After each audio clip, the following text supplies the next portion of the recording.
Bismillahirrahmanirrahim. Assalamualaikum warahmatullahi wabarakatuh.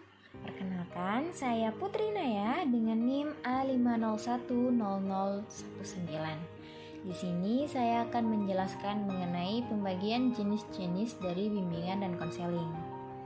Bimbingan dapat dibagi dalam beberapa jenis bimbingan atau macam bimbingan. Yang pertama yaitu berdasarkan banyaknya orang yang dibimbing pada waktu dan tempat tertentu atau disebut juga dengan bentuk bimbingan.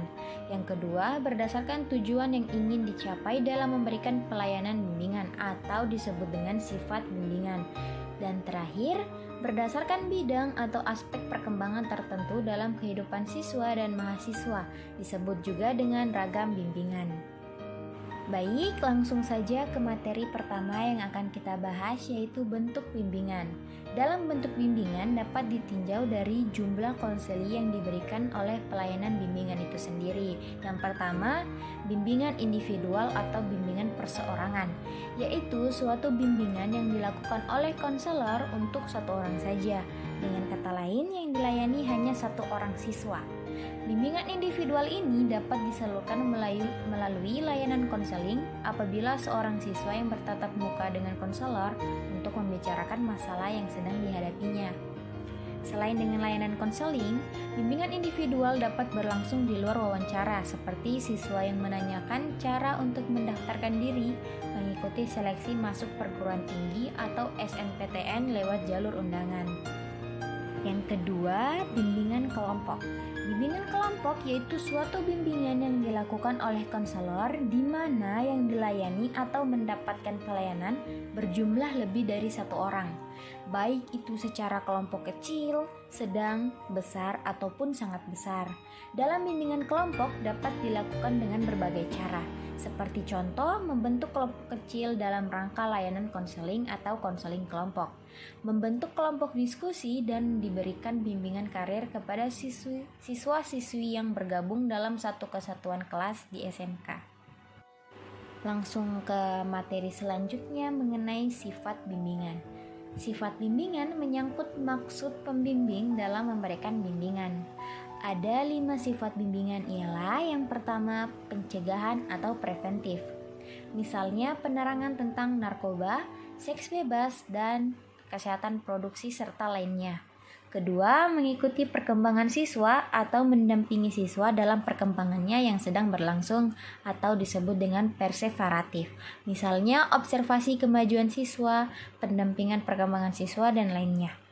Ketiga, pemeliharaan atau treatment. Misalnya mendampingi perkembangan pemikiran yang ada ke arah positif, pendampingan perilaku agar tidak menyimpang, dan lainnya. Keempat, pembentulan atau korektif, membimbing perilaku yang telah menyimpang. Dan terakhir, penyembuhan atau remediation, menyembuhkan hal-hal yang salah terutama dalam hal belajar. Materi terakhir yaitu pembagian dalam ragam bimbingan. Ragam bimbingan menunjuk pada bidang kehidupan tertentu, pada aspek perkembangan tertentu yang menjadi fokus atau perhatian dalam bimbingan dan konseling. Pertama yaitu bimbingan karir.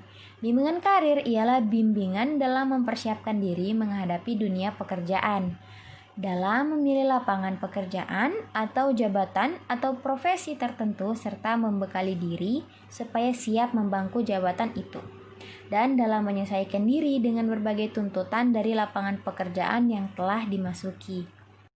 Kedua, bimbingan akademik.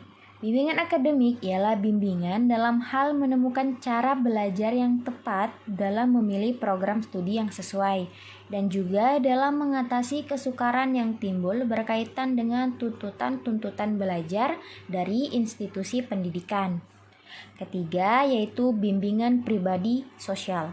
Bimbingan pribadi sosial berarti bimbingan dalam menghadapi keadaan batin seseorang dan mengatasi berbagai pergumulan batin dalam dirinya sendiri. Dalam mengatur sendiri bidang kerohanian, perawatan jasmani, pengisian waktu luang, penyaluran nafsu seksual, dan sebagainya, serta bimbingan dalam membina hubungan kemanusiaan dengan sesama di berbagai lingkungan atau pergaulan sosial. Nah, kita sampai di akhir video. Mungkin itu saja yang bisa saya sampaikan. Kurang dan lebihnya saya mohon maaf. Billahi taufiq wal hidayah. Wassalamualaikum warahmatullahi wabarakatuh. Terima kasih.